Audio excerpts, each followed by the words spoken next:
하나님의 말씀을 봉독하겠습니다. 신명기 2장 1절에서 9절까지의 말씀입니다. 구약성경 260면 어간에 있습니다. 신명기 2장 1절에서 9절까지의 말씀입니다.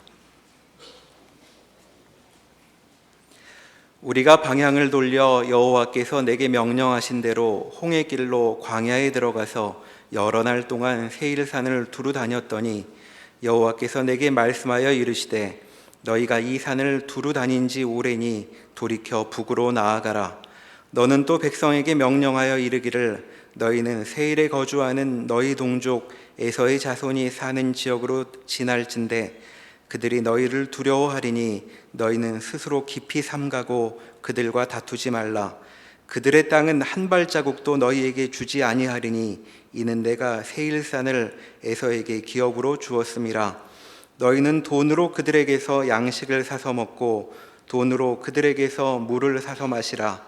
내 하나님 여호와께서 내가 하는 모든 일에 내게 복을 주시고 내가 이 큰 광야에 두루 다님을 알고 내 하나님 여호와께서 이 40년 동안을 너와 함께 하셨으므로 내게 부족함이 없었느니라 하시기로 우리가 세일산에 거주하는 우리 동족 에서의 자손을 떠나서 아라바를 지나 엘랏과 에시온게벨 곁으로 지나 행진하고 돌이켜 모압 광야로 지날 때에 여호와께서 내게 이르시되 모압을 괴롭히지 말라. 그와 싸우지도 말라. 그 땅을 내가 내게 기업으로 주지 아니하리니 이는 내가 룻 자손에게 아르를 기업으로 주었음이라.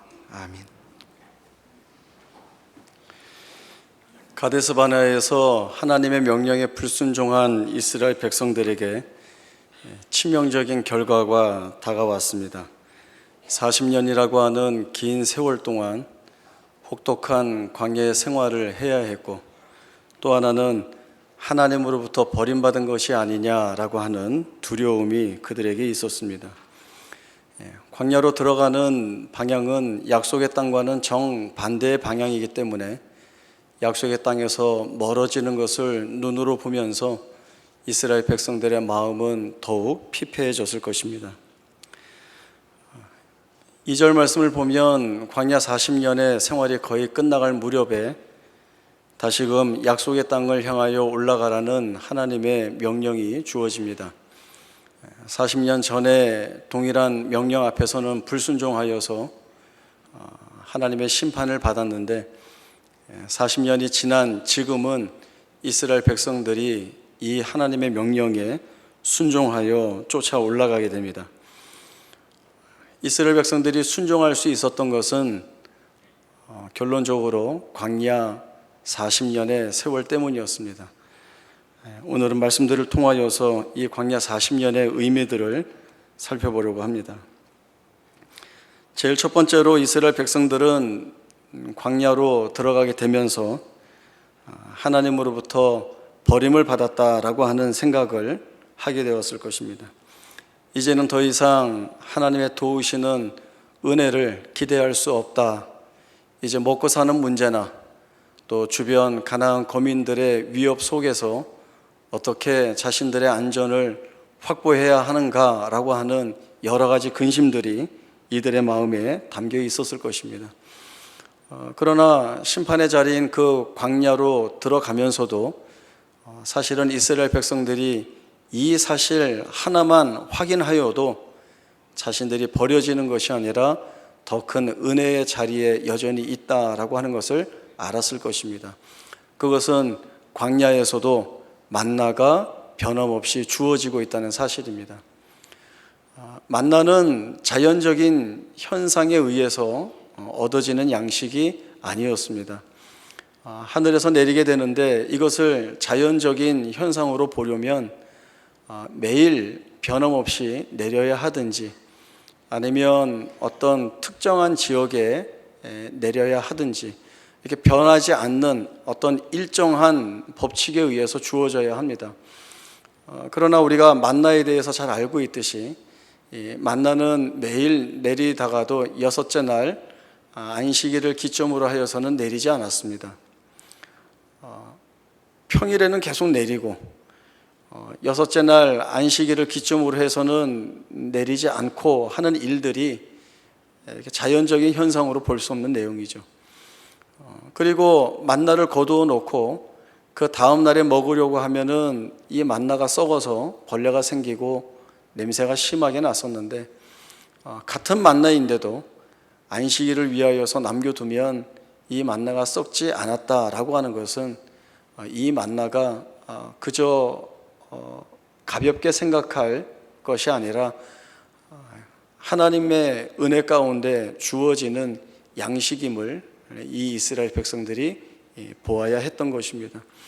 하나님의 심판으로서 광야로 들어왔지만 변함없이 만나가 내리는 것을 통하여서 여전히 이 자리까지 찾아오셔서 함께 하시고 은혜를 주시고 계시는 하나님의 손길들이 있음을 이 이스라엘 백성들은 찾아내야 했던 은혜의 내용들입니다. 또 하나는 광야에서 하나님이 이스라엘 백성들을 어떻게 지켜오셨는가라고 하는 것입니다. 오늘 신명기 2장의 4절 본문의 말씀을 보시면 너희는 세일에 거주하는 너희 동족 에서의 자손이 사는 지역으로 지날진대 그들이 너희를 두려워할 것이다 라고 하는 말씀을 주십니다. 에서의 자손이 이스라엘 백성들을 왜 두려워했을까요? 이스라엘 백성들이 특별히 호전적이어서 그랬을까요? 아니면 아수르 민족처럼 잔인한 면이 있기 때문에 그랬을까요? 그것은 이스라엘 백성 때문이 아니라 이스라엘 백성들을 인도하고 계시는 하나님 때문입니다. 하나님이 이스라엘 백성들을 보호하고 계시고 이끌고 계시고 또 자기 백성을 건들지 않도록 상대방들에게 두려운 마음을 주셨기 때문에 이러한 일들을 볼 수 있습니다. 대표적인 사건이 있습니다. 여호수아 2장 1절에서 11절까지의 말씀을 보겠습니다. 구약성경 320쪽입니다. 여호수아 2장 1절에서 11절까지의 말씀 제가 읽겠습니다. 눈의 아들 여호수아가 시딤에서 두 사람을 정탐꾼으로 보내며 이르되 가서 그 땅과 여리고를 엿보라 하매 그들이 가서 라합이라 하는 기생의 집에 들어가 거기서 유숙하더니 어떤 사람이 여리고 왕에게 말하여 이르되 보소서 이 밤에 이스라엘 자손 중에 몇 사람이 이 땅을 정탐하러 이리로 들어왔나이다. 여리고 왕이 라합에게 사람을 보내어 이르되 내게로 와서 내 집에 들어간 그 사람들을 끌어내라. 그들은 이 온 땅을 정탐하러 왔느니라. 그 여인이 그 두 사람을 이미 숨긴지라. 이르되 과연 그 사람들이 내게 왔었으나 그들이 어디에서 왔는지 나는 알지 못하였고 그 사람들이 어두워 성문을 닫을 때쯤 되어 나갔으니 어디로 갔는지 내가 알지 못하나 급히 따라가라. 그리하면 그들을 따라잡으리라 하였으나 그가 이미 그들을 이끌고 지붕에 올라가서 그 지붕에 버려놓은 삼대에 숨겼더라. 그 사람들은 요단 나루터까지 그들을 쫓아갔고 그들을 뒤쫓는 자들이 나가지 않고 성문을 닫았더라. 또 그들이 눕기 전에 라합이 지붕에 올라가서 그들에게 이르러 말하되 여호와께서 이 땅을 너희에게 주신 줄을 내가 아노라. 우리가 너희를 심히 두려워하고 이 땅 주민들이 다 너희 앞에서 간담이 녹나니 이는 너희가 애굽에서 나올 때 여호와께서 너희 앞에서 홍해물을 마르게 하신 일과 너희가 요단 저쪽에 있는 아무리 사람의 두 왕 시온과 오게게 행한 일 곧 그들을 전멸시킨 일을 우리가 들었음이니라. 우리가 듣자 곧 마음이 녹았고 너희로 말미암아 사람이 정신을 잃었나니 너희의 하나님 여호와는 위로는 하늘에서도 아래로는 땅에서도 하나님이시니라. 아멘.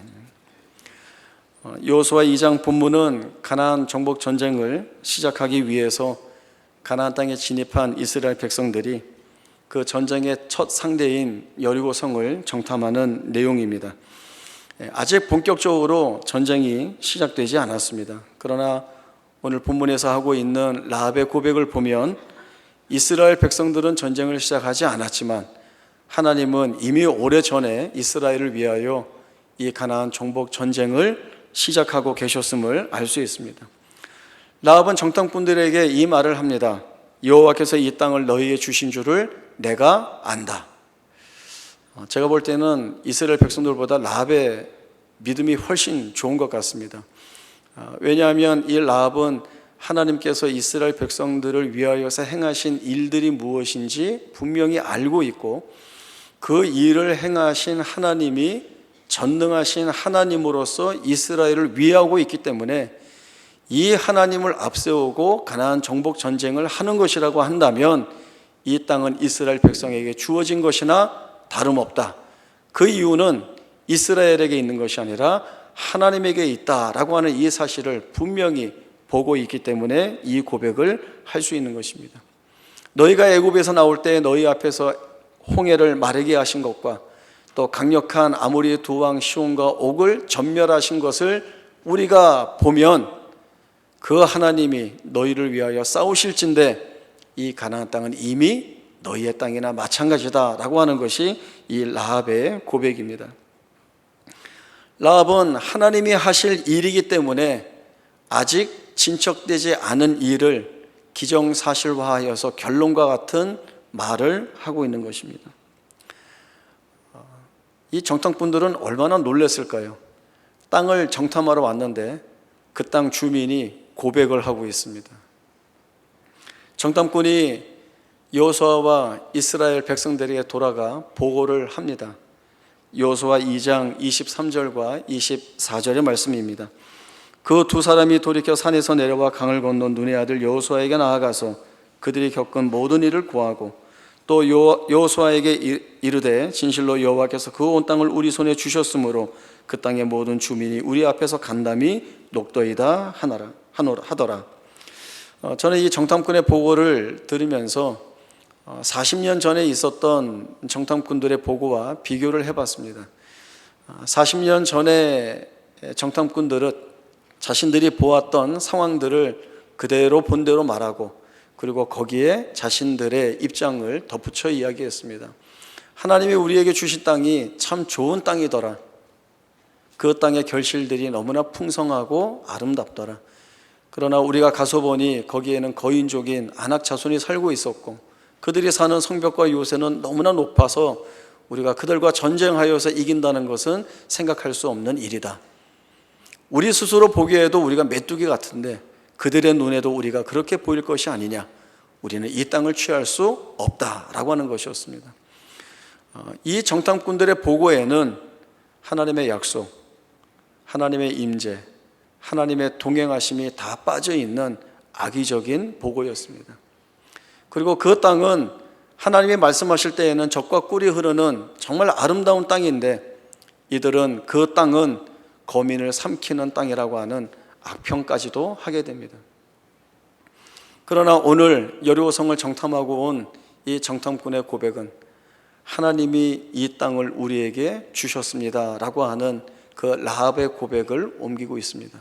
그러나 이것은 앵무새처럼 라합의 고백을 그냥 옮겨 놓는 것뿐만이 아니라 정말 하나님께서 이 정탐의 과정 내내 보여주신 인도하심과 보호하심이 더 크게는 이스라엘을 보호하시고 인도하신다는 사실로 믿어 하나님이 이 온 땅을 우리에게 주셨습니다라고 하는 보고를 할 수 있는 것입니다. 정탐꾼들이 여리고성에 숨어 들어갔는데 들통이 났죠. 그러나 하나님은 라합을 준비시키셔서 이 정탐꾼들을 지키셨습니다. 그리고 라합의 고백을 통하여서 하나님이 이미 오래전부터 가나안 거민들의 마음을 붙들어 놓고 계시다는 것, 그리고 하나님의 하나님 되심을 보게 하시고 그 하나님의 역사하심이 얼마나 뚜렷한지를 보게 하셔서 이스라엘 백성들이 바라볼 때에 정말 하나님이 약속하신 이 땅을 이제 우리에게 주셨다라고 하는 그 사실을 고백할 수 있도록 한 것입니다. 또 하나는 이스라엘 백성들은 광야를 심판의 땅, 저주받은 땅, 그리고 버려져서 들어가는 땅이라고 생각을 했습니다. 그러나 그것은 이스라엘 백성들이 잘못 보고 있는 것입니다. 광야는 버려져서 들어가는 땅이 아니라 버려지지 않았기 때문에 들어가는 땅입니다. 하나님이 이스라엘 백성들을 버리시는 것이라고 한다면 이스라엘 백성들이 불순종했을 때 그들을 버리시면 되었습니다. 아니면 아무 상관없이 이스라엘 백성들을 떠나시거나 아니면 그 죄를 물어 진멸하시면 되었습니다. 그러나 하나님이 광야라고 하는 장소적 제한을 두시고 40년이라고 하는 시간적 제한을 두신 것은 이 제한 속에서 하나님이 이스라엘 백성들을 언약의 백성답게 만들기 위한 하나님의 목적과 뜻이 담겨 있다라고 하는 사실을 분명히 보여줍니다. 이것은 하나님이 이스라엘 백성들, 불순종하여서 하나님의 말씀에 순종하지 않고 있는 이들을 버리지 아니하시고 포기하지 않으셨다는 증거입니다. 무엇으로 확인할 수 있는가 하면 오늘 본문의 7절 말씀입니다. 내 하나님 여호와께서 내가 하는 모든 일에 내게 복을 주시고 내가 이 큰 광야에 두루 다님을 알고 내 하나님 여호와께서 이 40년 동안을 너와 함께 하셨으므로 내게 부족함이 없었느니라. 광야가 정말 버림받는 곳이라면, 그리고 심판만 받는 곳이라고 한다면 7절의 이 말씀은 전혀 어울리지 않는 말씀입니다. 버림받은 곳에 왜 하나님이 함께 계시겠으며, 그리고 심판만 있는 곳인데 왜 하나님께서 그들의 필요를 채우시고 계셨겠습니까? 광야니까 버려진 것처럼 느껴야 하고, 심판이니까 가혹하고 비참해야 합니다. 그러나 이 광야에서조차도 하나님은 자기 백성의 모든 필요를 채우심으로 인하여서 부족함이 없게 하셨습니다. 신명기 1장 33절에는 이러한 말씀이 있습니다. 그는 너희보다 먼저 그 길을 가시며 장막 칠 곳을 찾으시고 밤에는 불로 낮에는 구름으로 너희가 갈 길을 지시하신 자이시니라 라고 하는 말씀입니다. 하나님은 늘 이스라엘 백성들 앞서 나아가셨습니다. 이것은 성격 급한 하나님을 의미하는 것이 아니라 자기 백성을 보호하기 위하여서 먼저 그 길을 나아가신 하나님의 세밀하신 모습들을 우리가 충분히 바라볼 수 있는 내용들입니다. 또한 구름 기둥과 불 기둥은 이스라엘 백성들이 나아가는 그 길을 알려주는 하나님이 사용하시는 도구가 되는데, 방향만 알려주는 것이 아니라 이스라엘 백성들의 일상의 삶을 가장 가까이에서 지켜주는 하나님의 손길이기도 합니다. 사막이라고 하는 곳이 밤에는 기온이 너무나 많이 내려가는 곳이죠. 불기둥은 이 이스라엘 백성들을 그러한 추운 기온 속에서 보호했을 것입니다.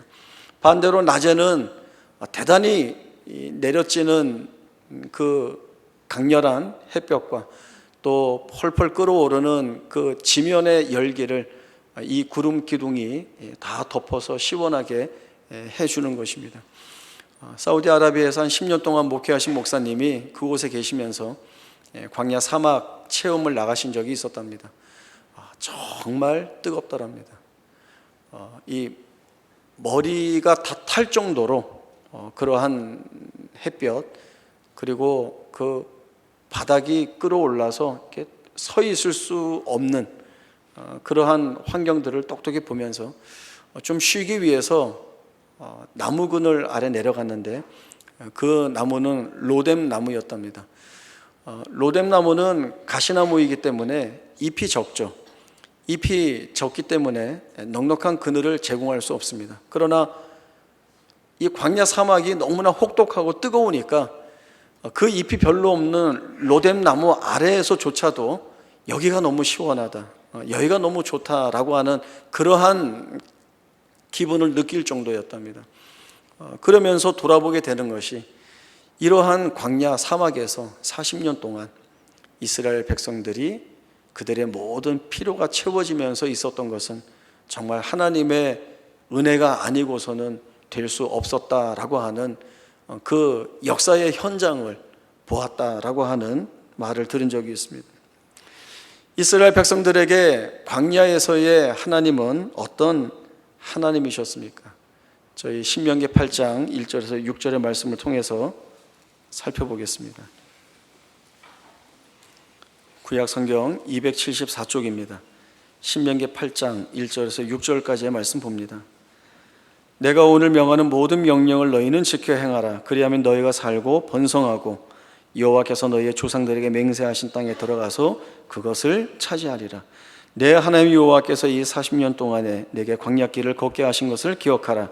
이는 너를 낮추시며 너를 시험하사 내 마음이 어떠한지 그 명령을 지키는지 지키지 않는지 알려 하심이라. 너를 낮추시며 너를 줄이게 하시며 또 너도 알지 못하며 내 조상들도 알지 못하던 만나를 내게 먹이신 것은 사람이 떡으로만 사는 것이 아니요 여호와 입에서 나오는 모든 말씀으로 사는 줄을 내가 알게 하려 하심이니라. 이 40년 동안에 내 의복이 헤어지지 아니하였고 내 발이 부르트지 아니하였느리라. 너는 사람이 그 아들을 징계함 같이 내 하나님 여호와께서 너를 징계하시는 줄 마음에 생각하고 내 하나님 여호와의 명령을 지켜 그의 길을 따라가며 그를 경외할지니라. 아멘. 하나님은 이스라엘 백성들에게 광야 40년의 길을 걷게 하셨습니다. 외적으로 드러나는 모습은 분명히 불순종에 대한 심판입니다. 그러나 하나님은 자신의 사랑하는 언약 백성을 위하여서 하나님이 내리신 심판까지도 이스라엘에게 복이 되는 일이 되도록 그 과정을 그리고 그 자리를 사용하고 계십니다.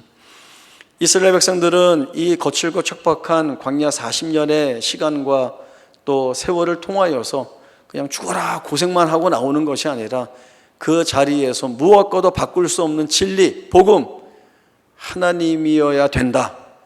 이 하나님의 말씀에 순종하여 사는 것이 가장 중요한 것이다 라고 하는 이 사실을 배우게 되는 것입니다. 그래서 광야 40년은 마치 학교와 같은 역할을 했습니다. 배우는입니다. 배우고 있습니다. 하나님이 누구이신지, 하나님이 어떠한 분이신지, 이 하나님이 우리에게 목적하시는 것이 무엇인지, 그래서 우리가 어떻게 바뀌어야 하는지를 이 광야 40년에서 배우고 있습니다. 너를 낮추시며 너를 줄이게 하시며 또 너도 알지 못하며 내 조상들도 알지 못하던 만나를 내게 먹이신 것은 사람이 떡으로만 사는 것이 아니요 오직 여호와 입에서 나오는 모든 말씀으로 사는 줄을 알게 하려 하십니다. 먹고 사는 것이 중요하지 않다. 먹고 사는 것보다 더 중요한 것이 있다. 그것은 우리가 하나님으로 인하여 사는 존재인 것을 확인하는 것이다. 그리고 확신하는 것이다. 하나님의 말씀으로 살 때에 하나님이 우리를 지키시고 보호하시기에 그것이 우리 인생의 가장 큰 복이요 은혜임을 놓치면 안 된다라고 하는 것을 배우게 되는 것입니다. 우리가 살아가면서 우리가 기대했던 일들이 이루어지고 또 생각지 못했던 좋은 일들이 생기고 또 간구했던 기도의 내용들이 응답이 되면 그 마음에 마땅히 기쁨과 즐거움이 넘칩니다. 그러면 우리 마음속에 하나님이 우리에게 은혜를 주셨다라고 하는 그런 귀한 고백도 갖게 됩니다. 그러나 생각지 못한 어려움에 처하게 되어서 내가 어떻게 견디지 못하고 너무 버겁고 힘들고 어려울 때 우리의 마음 가운데 생기는 그러한 생각은 하나님이 나를 버림받은 것 같은 광야와 같은 고난의 자리로 쫓겨내셨다라고 하는 생각입니다. 물론 고난에는 징벌적 의미가 있습니다. 죄를 범하였을 때 하나님이 벌을 내리시죠. 그것이 고난의 내용으로 올 수 있습니다. 그러나 하나님이 징벌적으로 내리시는 그 고난마저도 우리를 죄된 자리에서 벗어나게 하시고 다시금 하나님을 붙잡는 회복된 자로 만드시는 의미가 그 안에 있습니다. 또 하나의 의미가 있습니다. 징벌적이지 않은 고난도 있습니다. 욥에게서 생각해 볼 수 있고 요셉에게서도 생각해 볼 수 있습니다. 요셉은 크게 범죄한 일이 없지만 형들의 시기를 받아 종으로 팔리게 되었고 또 팔린 자리에서 노예로서 성실하게 살려고 했지만 오해와 모함을 받아서 감옥에 갇히게 됩니다. 결코 짧지 않은 세월 동안 그 감옥에서 힘든 시간들을 보내게 됩니다. 자신의 삶이 왜 이 깊은 고난에 매여야 했는지 그 이유를 알 수 없었기 때문에 더더욱 요셉의 생활은 힘들고 어려웠을 것입니다. 그러나 나중에 요셉이 하나님의 목적과 뜻에 의하여서 자신의 생애가 쓰임 받았다는 것을 알게 됩니다. 그래서 자기를 팔았던 형들 앞에서 이 고백을 합니다. 당신들이 나를 팔았다고 해서 근심하지 마소서, 한탄하지 마소서. 하나님이 우리를 살리시려고 나를 당신들 앞서 보내신 것입니다. 이것이 자신의 고난 속에서 답을 찾은 자의 고백입니다. 자기가 겪은 고난이 그저 고난으로만 끝나는 것이 아니라 그 고난 안에서 하나님이 만들어 가시는 그리고 하나님이 보란 듯이 드러내 보여주시는 하나님의 뜻들을 찾아내는 것입니다. 광야라고 하는 것은 분명히 힘들고 어려운 자리입니다. 그러나 우리가 그와 같은 고난의 자리에서 해야 하는 것은 이스라엘 백성들이 그랬던 것처럼 의심이 아닙니다. 하나님이 왜 나를 이런 조건에 처하게 하셨는가? 왜 힘들게 하시는가? 왜 풀어주시지 않는가? 왜 이런 시련을 주시는가? 과연 하나님이 하나님이실까? 아니면 하나님이 나를 버리신 것일까라고 하는 의심이 아니라 이 안에서 하나님이 가지고 계시는 그 섭리, 그 하나님의 뜻이 무엇일까에 대한 그 이유를 찾아내기 위한 몸부림이 우리에게 있어야 하는 것입니다. 그저 절망하고 낙심하는 것으로 끝나는 것이 아니라, 한숨 쉬고 눈물 흘리고 비탄해하는 것으로 끝나는 것이 아니라, 여기에서조차도 하나님의 바꾸어 내시는 일, 그 하나님의 진실된 목적, 거기에 내가 어떻게 쓰임받고 있는지를 돌아봐야 하는 것입니다. 어떻게 해요? 말씀이 이것을 우리에게 가르쳐주고 있기 때문에 그렇습니다. 광야에 버려져 있었지만 이스라엘 백성들은 버림받은 것이 아닙니다. 가장 사랑하는 아들을 아들답게 만들기 위하여서 징계하시는 자리입니다. 징계는 또 징계로 끝나지 않습니다.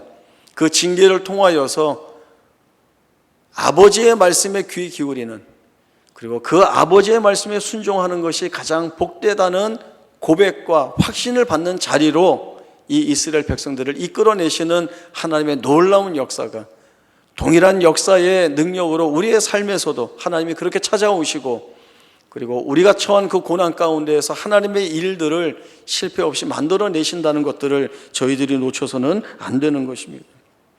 광야로 이스라엘 백성들을 쫓아내신 하나님을 보면 얼마나 잔인해 보이는지 모릅니다. 그 혹독한 환경에서 어떻게 살라고 쫓아내시는가? 그 속에서 정말 무엇을 하나님이 하시려고 이렇게 잔인하게 자기 백성을 몰아내시는가? 이런 의심이 있을 수 있습니다. 그러나 그 하나님의 잔인하심이 여정과 과정과 하나님의 말씀을 통하여서 결국 무엇을 만들어내는가 하면 하나님의 은혜를 확인하게 되었다라고 하는 것입니다. 광야는 심판의 자리이지만 하나님을 가장 가까이에서 만나고 그 말씀을 가장 분명하게 들을 수 있는 가장 은혜스러운 자리입니다. 우리가 고난 가운데 매여 있다라고 한다면 거기에 하나님이 어떻게 찾아오시는지를 봐야 합니다. 그리고 고난 속에 있지만 무엇 하나 은혜라고 여길 만한 것들이 없어 보이지만, 그러나 조각조각 깨어진 그 파편 같아 보이는 은혜를 우리가 하나 찾아내어서 우리가 그것들을 붙든다고 한다면 우리는 그 안에서 우리를 복되게 하시고 유익되게 하시는 하나님의 은혜로운 그 목적과 뜻들을 분명히 깨달아 알 수가 있게 되는 것입니다. 하나님은 우리를 고난 가운데에서 이 고백을 하게 하시려는 목적을 가지고 있습니다. 하나님, 여기서 벗어나는 것이 먼저가 아니라 하나님으로 인하여 내가 살아야 하는 존재인 것을 알게 되는 것이 먼저입니다 라고 하는 고백입니다. 광야에서 탈출하여 빠져나오는 것이 먼저가 아니라, 사람이 떠오르 사는 것이 아니라 하나님의 입에서 나오는 말씀으로 산다는 것을 아는 언약 백성다운 그러한 이스라엘 백성이 되는 것이 먼저인 것처럼, 우리에게 고난이 해결되는 것이 먼저가 아니라 하나님이 이 고난 안에서 나를 어떻게 만나주고 계시는가, 이 고난을 바꾸어서 하나님이 내게 보여주시는 것이 무엇인가를 알아야 하는 것이 우리의 몫인 것입니다. 하나님이면 됩니다. 하나님으로만 살겠습니다. 이러한 고백을 해야 되는데, 이 고백은 누구를 생각나게 합니까? 하박국 선지자를 생각나게 합니다. 저희 하박국에 있는 말씀 한번 보겠습니다. 구약성경 1302쪽 하박국 1장 1절부터 말씀을 좀 보겠습니다. 구약성경 1302쪽 하박국 1장 1절부터 봅니다. 선지자 하박국이 묵시로 받은 경고라. 여호와여, 내가 부르짖어도 주께서 듣지 아니하시니 어느 때까지리이까? 내가 강포로 말미암아 외쳐도 주께서 구원하지 아니하시나이다. 어찌하여 내게 죄악을 보게 하시며 패역을 눈으로 보게 하시나이까? 겁탈과 강포가 내 앞에 있고 변론과 분쟁이 일어났나이다. 이러므로 율법에 회의하고 정의가 전혀 시행되지 못하오니 이는 악인이 의인을 애워쌌으므로 정의가 굽게 행하여 짐이니이다. 하박국 선지자는 그 시대를 바라보면서 하나님 앞에 항의하고 있습니다. 하나님, 도대체 무엇을 하시기에 이러한 강포가 있습니까? 이러한 패역함이 있습니까? 이러한 변론과 분쟁이 일어나고 있습니까? 라고 하는 질문을 하나님 앞에 던지고 있습니다. 이때 하나님이 무엇을 말씀하시는가 하면, 그렇다, 너희가 내 앞에서 범죄하였다. 그래서 내가 갈대아인을 일으켜서 너희를 다 진멸하려고 한다. 너희 나라 망하게 하려고 한다라고 하는 엄중한 경고를 주십니다. 심판의 말씀을 주십니다. 나라가 망한다는 것은 그냥 나라가 망했어 이렇게 끝날 일이 아니죠. 많은 백성들이 죽임을 당하고 포로로 잡혀가야 되고 모든 것들을 빼앗기고 모든 성과 도시가 무너지고 멸망의 자리에 이르는 것입니다. 엄청난 비극과 고난과 고통과 환난이 따르는 일들입니다. 이러한 일들이 있을 것이라는 하나님의 말씀을 들은 하박국 선지자가 다시 하나님께 묻죠. 어떻게 이방인을 들어서 의인을 치십니까? 어떻게 악인의 횡포를 하나님이 놓아두고 계십니까? 이때 다시금 하나님이 주시는 말씀이 있습니다. 온 세상의 주권이 하나님께 있습니다. 이 세상을 섭리하시고 이끌어 나가시는 것이 하나님께 있습니다. 우리의 눈에는 악인이 횡포를 일으키고 모든 것을 다 누리는 같이 보이고 의인이 고난을 받고 그것으로 인하여서 죽는 것처럼 보이지만, 그러나 하나님께서 모든 것들을 이끌어 나가시면서 결국엔 하나님의 정의와 공의, 하나님의 진리가 바르게 세워진다는 것을 이 선지자에게 말씀을 주십니다. 결국 선지자는 어떤 고백을 갖습니다.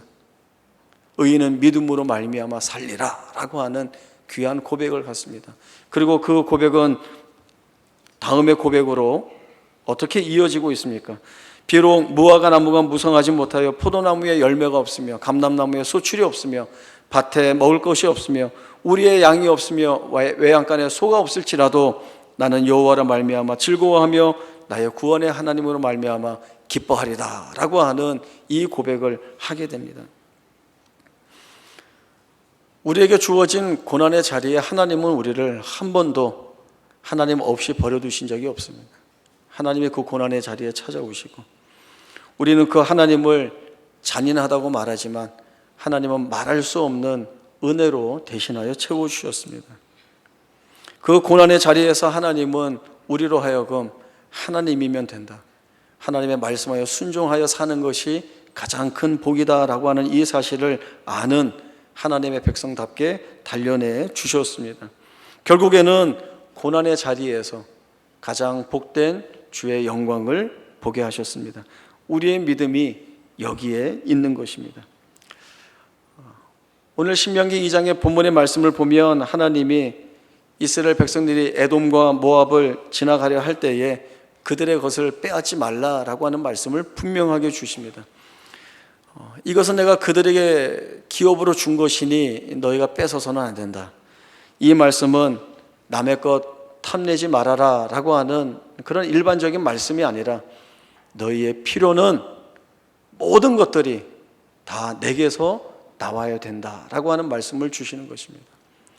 모든 것이 합력하여 선을 이루시는 하나님의 그 놀라우신 신비하신 뜻하심이 우리의 삶 가운데 담겨져 있는 주의 약속입니다.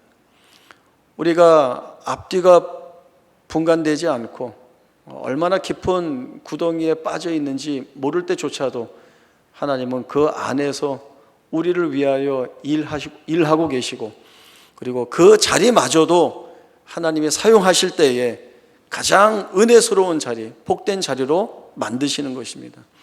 요나가 하나님의 말씀을 거부하고 도망을 가죠.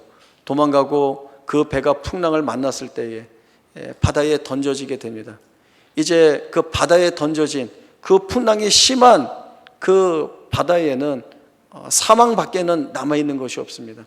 그러나 하나님이 큰 물고기를 예배하셔서 요나를 삼키게 하시고, 그리고 요나는 그 큰 물고기 뱃속에서 3일 동안 가장 귀한 기도를 하나님 앞에 올리게 됩니다. 말할 수 없는 자리에 하나님이 찾아오신다는 것, 말할 수 없는 조건 가운데에서 그 조건을 큰 은혜의 조건으로 바꾸어 내시는 것, 이 모든 일들이 하나님이 우리 안에서 만들어내시는 일들입니다. 하나님을 제외하고는 우리는 그 무엇으로도 우리의 형편과 상황과 조건을 바꾸어낼 수 없습니다. 그리고 우리가 다른 무언가를 붙잡고 있는 이상 이 하나님을 깊이 만날 수 없습니다. 이렇게 얘기하면 뭐하겠지만 좋게 말할 때 붙들고 있는 다른 조건들 다 내려놓으시고 하나님만이 우리의 생명의 주이신 것, 내 삶을 영원전부터 그리고 나를 주의 나라에 부르시는 그날까지 하나님이 책임지고 계시다는 사실들 앞에 우리의 삶의 모든 것들을 내려놓고 이 하나님 붙들고 살리라라고 하는 귀한 믿음의 고백이 있기를 바랍니다. 기도하겠습니다. 하나님 아버지 은혜를 감사합니다. 광야와 같은 고난의 자리에서 우리는 버림받은 것 같은, 다시는 하나님의 은혜를 누리지 못할 것 같은 두려움 가운데 있었지만 하나님은 여전히 변함없는 모습으로 우리를 붙들어 주시고 하늘의 크신 은혜를 주셨습니다. 고난 속에 주의 은혜가 있음을 알게 하시고 그 안에서 살게 하셔서 그 자리와 시간을 믿음으로 견뎌내어 마침내 주로 인하여 승리하는 우리 모두가 되게 하여 주옵소서. 지금은 우리 주 예수 그리스도의 은혜와 하나님 아버지의 크신 사랑과 성령 하나님의 충만하신 역사하심이 우리의 살아가는 모든 날들이 주의 손에 있음을, 하나님의 목적과 뜻과 섭리 아래 있어 우리를 승리케 하시고 복되게 하시고 영광되게 하신다는 그 약속을 쫓아 믿음 있게 살리라 다짐하는 주의 사랑하는 성도들 머리 위에 지금으로부터 영원토록 함께 있을지어다. 아멘.